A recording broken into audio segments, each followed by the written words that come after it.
Hello everyone. हम लोग अगले वीडियो में बात किए थे क्रिस्टलों में अपूर्णता।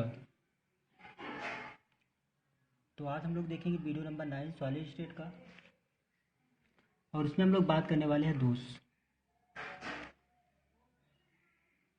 तो दोष को देखा जाए तो दोष जो होता है, दोष किसी भी क्रिस्टल में वो दो प्रकार का होता है। पहला हमारा होता है बिंदु दोष। और दूसरा हमारा होता है रेखीय दोष। अगले वीडियो में हम लोग यहाँ तक बात किए थे, बिंदु दोष और रेखीय दोष तक। अब ये जो बिंदु दोष होता है, ये बिंदु दोष दो प्रकार का होता है। कौन कौन सा? एक तो होता है स्टोइकियोमेट्री, एक होता है हमारा स्टोइकियोमेट्री, और दूसरा होता है नॉन स्टोइकियोमेट्री। तो पहला हमारा होता है स्टोइकियोमेट्री, दूसरा होता है नॉन स्टोइकियोमेट्री। अब इसका हिंदी शब्द होता है रस समीकरण मिति, और इसका होता है आरस समीकरण मिति। अब ये जो रस समीकरण मिति होती है, ये रस समीकरण मिति में चार प्रकार का दोष आता है। कौन कौन सा? एक तो इसमें हम लोग बात करने वाले हैं रिक्तिका दोष का, और दूसरा इसमें हम लोग बात करने वाले हैं अंतराकाशी दोष का,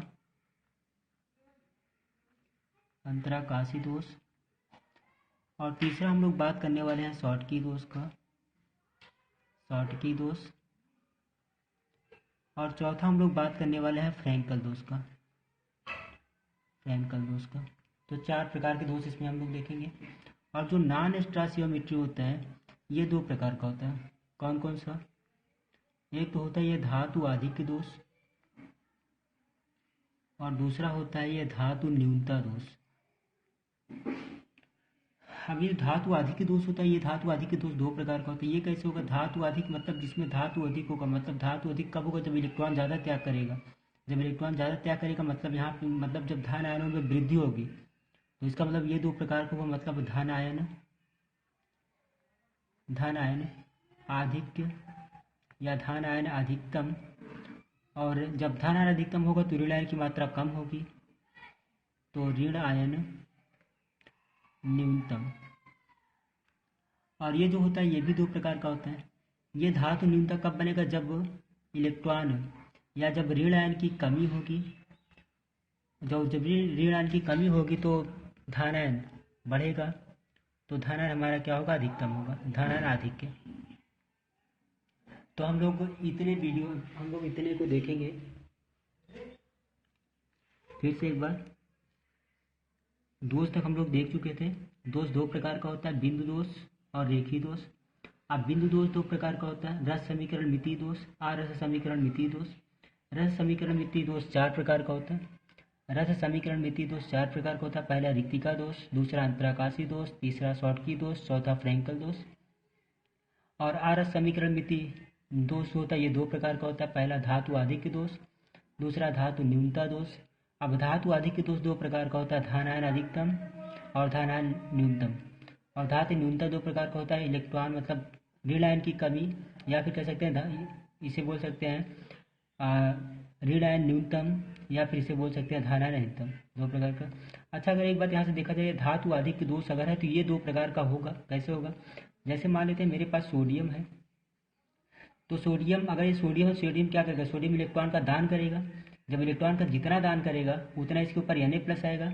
इसका मतलब अगर यहाँ पे धातु आधिक्य बन रहा है तो धन आयन क्या होगा? धन आयन में वृद्धि होगी। अगर जब धन आयन में वृद्धि हो रही है तो ऋण आयन स्वाभाविक सी मात्रा ऋण आयन में क्या होगी? कमी होगी। वैसे इसे इस प्रकार वैसे ये भी हमारा। तो पहले हम लोग बात करते हैं, दोष तक हो गया था हमारा। तो पहला हम लोग देखते हैं बिंदु दोष। अब ये बिंदु दोष क्या होता है? मैंने बताया था किसी एक क्रिस्टल में दोष है। अगर किसी एक क्रिस्टल में, ये क्रिस्टल हम बना दे रहे हैं, यहाँ पे बिंदु दोष और रेखी दोष दोनों को हम साथ साथ देख ले रहे हैं। बिंदु दोष और रेखी दोष, ये 1 2 3 4 5 6, मैंने सपोज मैंने 6 क्रिस्टल लिया है। अगर 6 क्रिस्टल में से किसी एक क्रिस्टल में दोष है तो उसे हम लोग बोलते हैं बिंदु दोष। क्या बोलते हैं भाई उसे? बिंदु दोष। अगर जितना सारा क्रिस्टल लिया गया है, अगर उस क्रिस्टल की केवल एक क्रिस्टल में दोष है तो उसे हम लोग क्या बोलेंगे? बिंदु दोष। जैसे तालाब में मछली होती है, अगर एक मछली में दोष है तो उसे हम लोग बोलेंगे बिंदु दोष। क्या बोलेंगे उसे? बिंदु दोष। अगर पूरी मछली में दोष है तो उसे हम लोग बोलते हैं रेखी दोष। अगर पूरे क्रिस्टल में दोष, अगर पूरे क्रिस्टल में है, अगर दोष पूरे क्रिस्टल में है तो इसे हम लोग बोलते हैं रेखी दोष। क्या बोलते हैं इसे? रेखी दोष। अब बिंदु दोष दो प्रकार का बताया था मैंने। तो पहला हम लोग बात करने वाले हैं रस समीकरण मिति का। रस समीकरण मिति का। अब ये दोष क्या होता है? अर्थात वह दोष जिसमें से क्रिस्टल के कण, जिसमें से कण बाहर तो निकलते हैं लेकिन उदासीनता को बनाते हुए, मतलब रस समीकरण मिति दोष ये वह दोष होता है जिसमें क्रिस्टल में से कण या क्रिस्टल में से अवयवी कण बाहर तो निकलते हैं लेकिन उसके उदासीनता को बना के तब निकलते हैं। उसकी उदासीनता जो उसकी उदासीनीकरण होता है, उदासीनता जो होता है उसकी उदासीनता को बना के तब निकलते हैं। जैसे अगर मान लें कि मेरे पास Na है और Cl2 का क्रिस्टल मेरे पास है, तो मान लेते हैं यहाँ पे मेरे पास Na का 10 अणु, Na प्लस का, और Cl माइनस का भी मेरे पास 10 अणु। अगर यहाँ पे इन दोनों का रेशियो निकाला जाए तो 10:10 बराबर कितना आएगा? 1:1। मतलब वह दोष किसी भी क्रिस्टल का वह दोष जिसमें से कण तो निकलते हैं लेकिन उसकी रस समीकरण मिति बनी रहती है। ये रस समीकरण मिति इसकी 1:1 का समान, जिसे 1:1 बोल सकते हो या फिर इक्वल बोल सकते हो, तो इसकी रस समीकरण मिति बनी होती है, उसे हम लोग बोलते हैं रस समीकरण मिति। जैसे अगर यहाँ से 10 में से मान कि एक क्रिस्टल बाहर निकल गया, अगर जब एक क्रिस्टल बाहर निकल गया, यहाँ पे 9 बचा और यहाँ पे कितना बचा? 9। अगर इसका अनुपात हम निकाले तो 9:9 कितना आएगा? 1:1। मतलब रस समीकरण मिति वह दोष होता है जो किसी क्रिस्टल में उदासीनता के गुण को बना के रखता है या फिर उसकी रस समीकरण मिति बनी होती है, उसे हम लोग बोलते हैं रस समीकरण मिति दोष। तो अब इसमें पहला हम लोग बात करने वाले हैं रिक्तिका दोष का। रिक्तिका दोष। तो रिक्तिका दोष क्या होता है? आइए समझते हैं रिक्तिका दोष क्या होता है। रिक्तिका दोष मतलब वह दोष होता है, वह दोष जिसमें से अवयवी कण उस क्रिस्टल से बाहर निकल जाते हैं। वह दोष जिसमें से अवयवी कण उस क्रिस्टल से बाहर निकल जाते हैं। इस प्रकार का जो दोष बनता है उसे हम लोग बोलते हैं रिक्तिका दोष। जैसे अगर ये हमारे पास क्रिस्टल है, ये हमारे पास कोई क्रिस्टल है, ये क्रिस्टल के कोई कण है, तो इसमें से यदि हम एक कण इसको निकाल देते हैं और दूसरा कण इसको निकाल देते हैं, जब यहाँ पे ये कण और ये कण को हम निकाल देंगे तो यहाँ पे एक रिक्त स्थान बन जाएगा।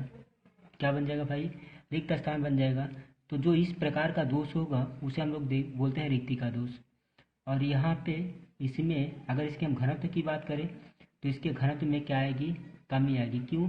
क्योंकि घनत्व बराबर होता है द्रव्यमान बटा आयतन। आयतन तो भाई उतना ही है, लेकिन दो क्रिस्टल के जाने से द्रव्यमान में कमी आ रही है। जब द्रव्यमान में कमी आएगी तो घनत्व में भी कमी आएगी। तो इसलिए रिक्तिका दोष का जो घनत्व होता है वो पहले की अपेक्षा क्या हो जाता है? कम हो जाता है, मतलब कमी आ जाती है। थैंक यू दोस्तों। अब आगे हम अगला वीडियो कल देखेंगे अंतराकाशीय शॉर्ट की दोष।